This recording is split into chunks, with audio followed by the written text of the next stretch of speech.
Wix here, coming to you once again with chapter 1154 of One Piece, entitled I Can't Even Die.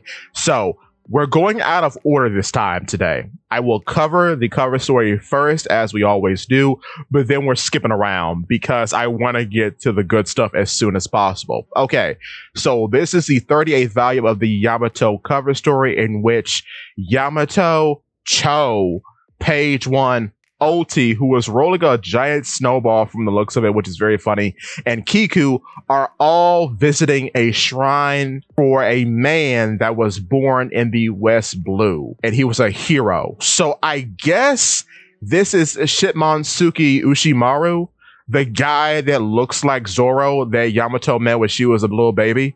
So I guess, which I did not know he was born in the West Blue, which is very funny because with this cover story, we are surpassing the Oh My Family Capone Beige cover story, and he was also born in the West Blue, so that's interesting. I don't think it's Shimonsuke Ryuma, because, well, Shimonsuke Ryuma was known as the sword deity. He wasn't a hero. So I guess this is Ushimaru from the sound of it. But okay, let's get to the good stuff. Rox D. Xebec is revealed in this chapter. He is the father of Marshall D. Teach, otherwise known as Blackbeard. So, do I think the Buggy agenda is over? I absolutely do not, because I came to this conclusion when spoilers came out, and I've been looking around the internet. So many other people came to the same conclusion.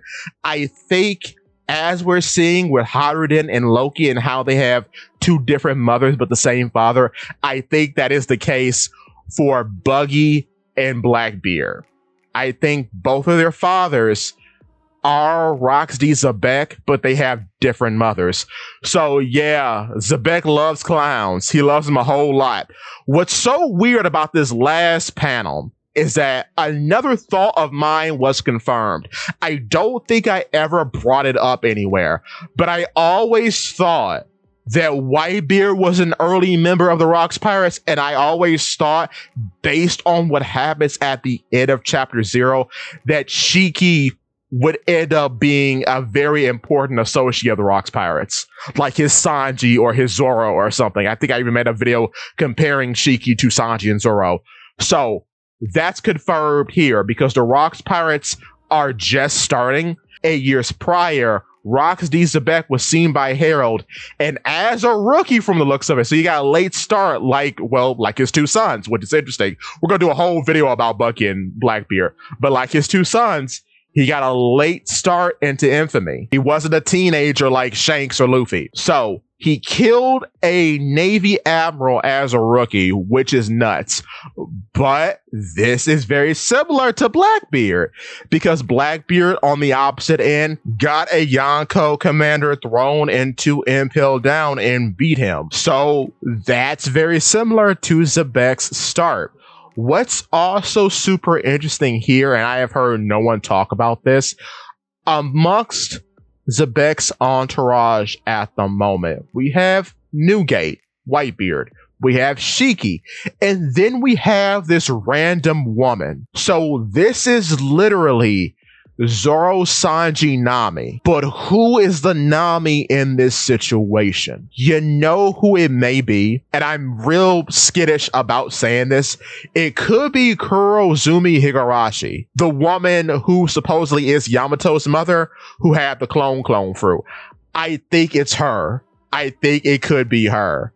Because what's so weird about her, as we see in Wano, that one, she copied Shiki's face when he was a young man, like he is right now at a very early age. And then two, she, unlike the majority of Wano, knew what devil fruits were. She was very, very in tune with the rest of the world. So I could believe this is Kurozumi Higurashi, Yamato's mother. And she and Kaido went to Wano after the Rocks Pirates disbanded. I could believe that to be true. Another interesting thing, even though Big Mom is brought up in this chapter and her killing of Fallbeard was the start of Elbaf's problems with the famine, with that in combination with Loki being born, it's weird to think that, I guess from that depiction, since it was 8 years prior, that Yeah, she was a little girl back then. So she didn't join Rocks until she was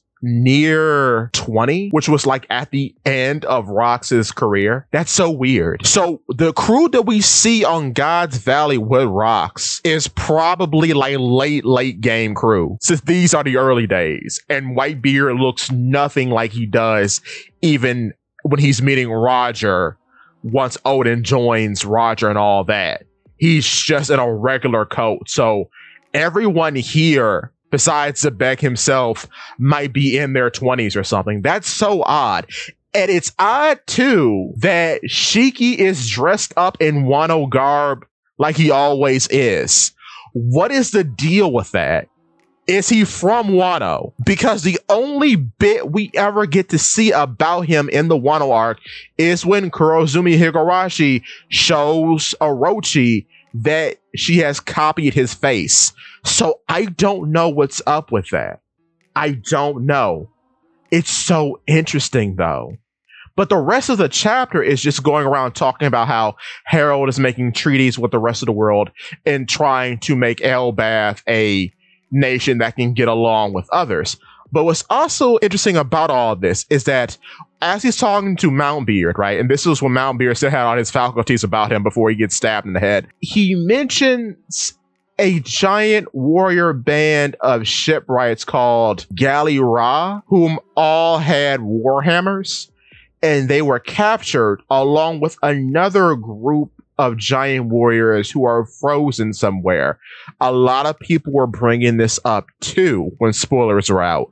The giants who were frozen were probably the giants that we saw in that cavern on Punk Hazard.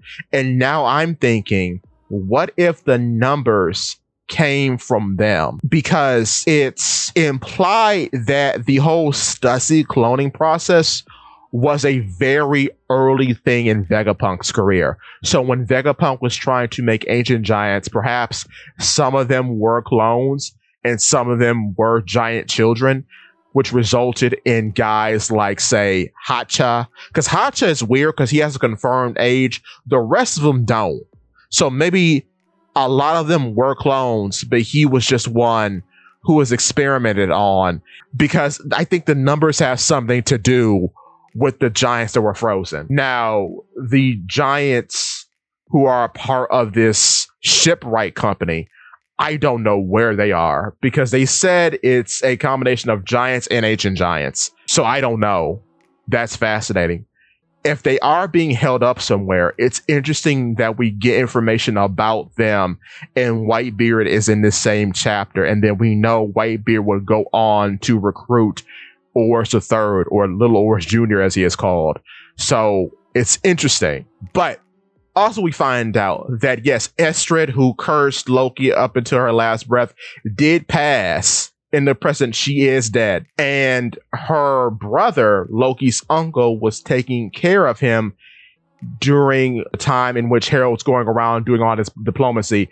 And apparently he killed his uncle because his uncle couldn't stop talking mess about him, which is insane. Simply insane. This is also where we get to see that from the very beginning, based on their just general dislike of each other, and how apparently people blame Haruden for Loki supposedly cursing the land. And from that, animosity has just grew between the two over the years. What's so funny about Loki during this entire chapter is that the title of the chapter, I Can't Even Die, is about him, because he throws himself like Kaido off the Sun Realm into the underworld, and he just survives the fall without incident. That is what makes me think with Kaido that Kaido's people, the Onis, so himself, Yamato, possibly Moria, all of them have to be a smaller variation of ancient giant. So ancient giants are breeding with humans, and then somehow, some way, the genes of having the horns and the durable body just lasts over several generations. So that in itself is interesting.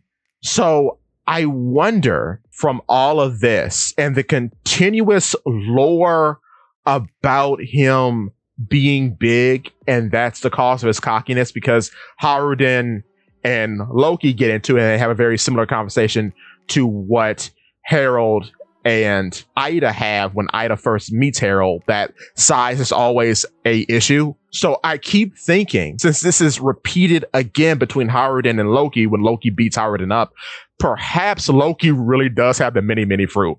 I'm still on this, because if he's going to join the Straw Hats, which that's looking more and more likely, because he is getting a ton of development, and we're going to do a video about who I think the final crew is going to be, because I think it's about time to make one of those.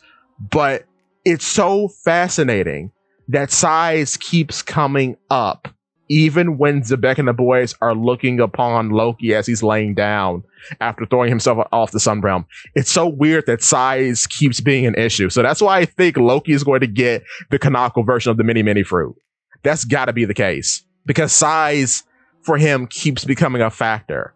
So it would be so funny that somebody so cocky about their size has the ability to shrink. Another reason why I think the canonical version of the mini fruit is going to be important, especially for somebody like Loki, is because I think it will further help him to understand that size isn't everything, and normal people can be strong, and it will act as a bridge between the giant world and the rest of the world, as now a giant can experience what normal people experience.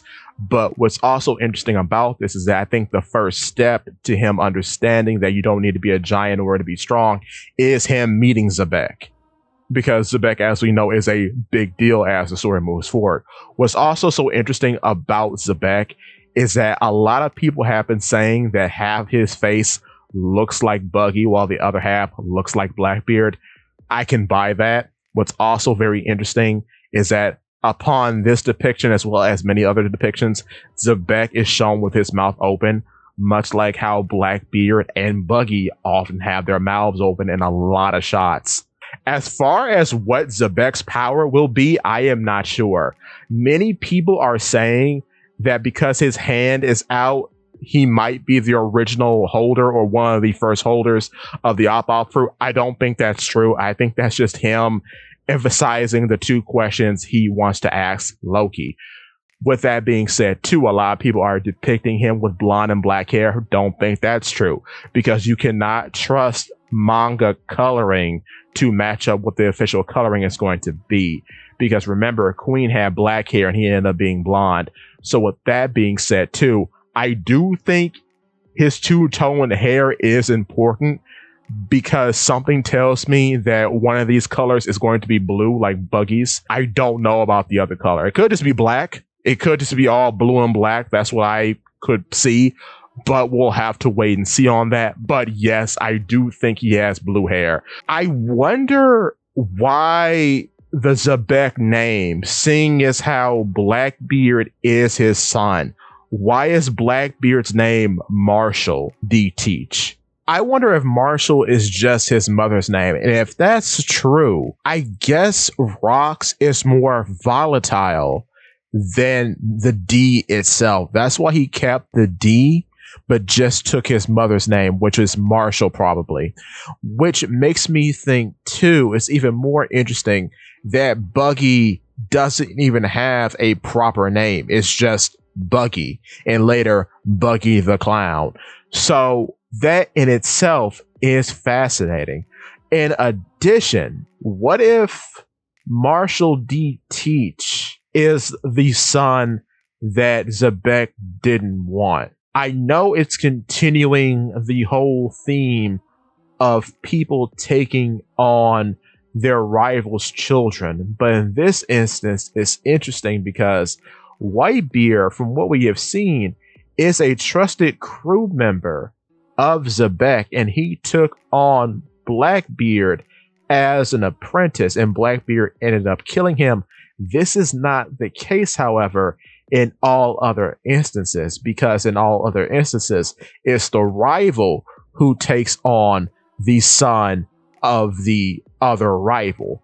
The only time that this doesn't happen is when you look at Luffy, because supposedly Luffy is the son of Monkey D. Dragon and is in part raised by his grandfather, Monkey D. Garp. So I'm not sure. Also, this squashes all those rumors about Monkey D. Dragon being the son of Xebec. I don't think that at all. I think that is baloney.